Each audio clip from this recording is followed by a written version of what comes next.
नमस्कार फ्रेंड्स, कैसे हैं आप सब। आशा करती हूँ सभी बहुत अच्छे होंगे। आप सभी को कार्तिक पूर्णिमा की हार्दिक शुभकामनाएं। फ्रेंड्स, आज मैं इस वीडियो के माध्यम से आपको कार्तिक महात्म्य कथा का अध्याय 11 सुनाने जा रही हूँ। तो अध्याय कुछ इस प्रकार है। एक बार सागर पुत्र जलंधर अपनी पत्नी वृंदा सहित असुरों से सम्मानित हुआ सभा में बैठा हुआ था। तभी गुरु शुक्राचार्य का वहां आगमन हुआ। उनके तेज से सभी दिशाएं प्रकाशित हो गई।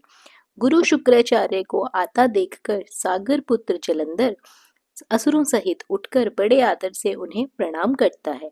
गुरु शुक्राचार्य ने उन सबको आशीर्वाद दिया। फिर जालंधर ने उन्हें एक दिव्य आसन पर बैठाकर स्वयं भी आसन ग्रहण किया। फिर सागर पुत्र जलंधर ने उनसे विनम्रता पूर्वक पूछा, हे गुरुजी, आप हमें यहाँ बताने की कृपा करें कि राहु का सिर किसने काटा था। इस पर दैत्य गुरु शुक्राचार्य ने विरोचन पूर्व पुत्र हिरण्यकश्यपु और उसकी धर्मात्मा पुत्र का परिचय देकर देवताओं और असुरों द्वारा समुद्र मंथन की कथा को संक्षेप में सुनाते हुए बताया कि जब समुद्र से अमृत निकला तो उस समय देवरूप बनकर राहु भी पीने बैठ गए।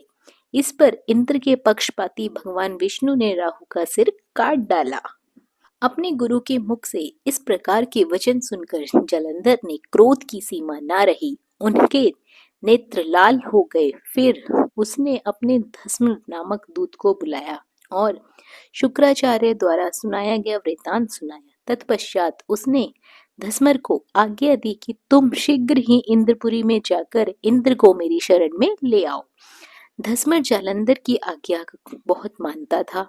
वह जल्द ही इंद्र की सुधर्मा नामक सभा में जा पहुंचा और जालंधर के शब्दों में इंद्र से बोला, हे देवता धाम, तुमने समुद्र का मंथन क्यों किया और मेरे पिता के समस्त रत्नों को क्यों ले लिया। ऐसा करके तुमने अच्छा नहीं किया है।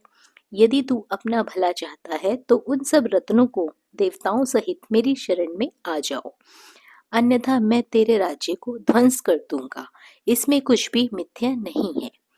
इंद्र बहुत विस्मित हुआ और कहने लगा, पहले मेरे भय से सागर ने सब पर्वतों को अपनी कुक्षी में क्यों स्थान दिया और उसने मेरे शत्रु दैत्यों की क्यों रक्षा की। इसी कारण मैंने उसके सब रत्न हरण कर लिए हैं। मेरा द्रोही सुखी नहीं रह सकता, इसमें संदेह बिल्कुल भी नहीं है। इंद्र की ऐसी बात सुनकर वह दूत शीघ्र ही जलंधर के पास आया और सब बातें उसने बताई। यह बात सुनते ही कि वह दैत्य मारे क्रोध के अपने ओष फड़फड़ाने लगा और देवताओं पर विजय प्राप्त करने के लिए उसने उद्योग आरंभ किया। फिर तो सब दिशाओं पाताल से करोड़ों करोड़ दैत्य उसके पास आने लगे। शुंभ निशुंभ आदि करोड़ों सेनापतियों के साथ जालंधर इंद्र से युद्ध करने लगा। शीघ्र ही इंद्र के नंदन वन में उसने अपनी सेना उतार दी।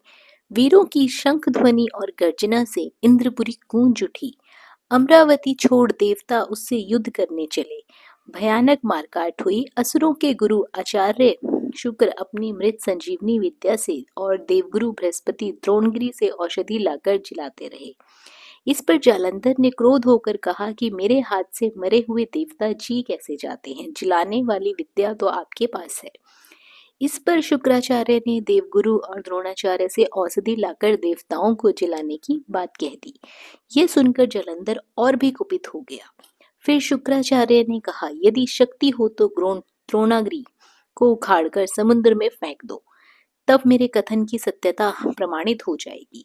इस पर जालंधर कुपित होकर जल्द ही द्रोणागिरी पर्वत के पास पहुंचा और अपनी भुजाओं से पकड़कर द्रोणागिरी पर्वत को उखाड़कर समुद्र में फेंक देता है। यह तो भगवान शंकर का तेज था, इसमें जालंधर की कोई विचित्रता नहीं थी। तत्पश्चात यह सागर पुत्र युद्ध भूमि में आकर बड़े तीव्र गति से देवताओं का संहार करने लगा। जब द्रोणाचार्य जी औषधि लेने गए तो द्रोणाचल को खड़ा और शून्य पाया। वह भयभीत हो देवताओं के पास आए और कहा कि युद्ध बंद कर दो, जालंधर को अब नहीं जीत सकोगे।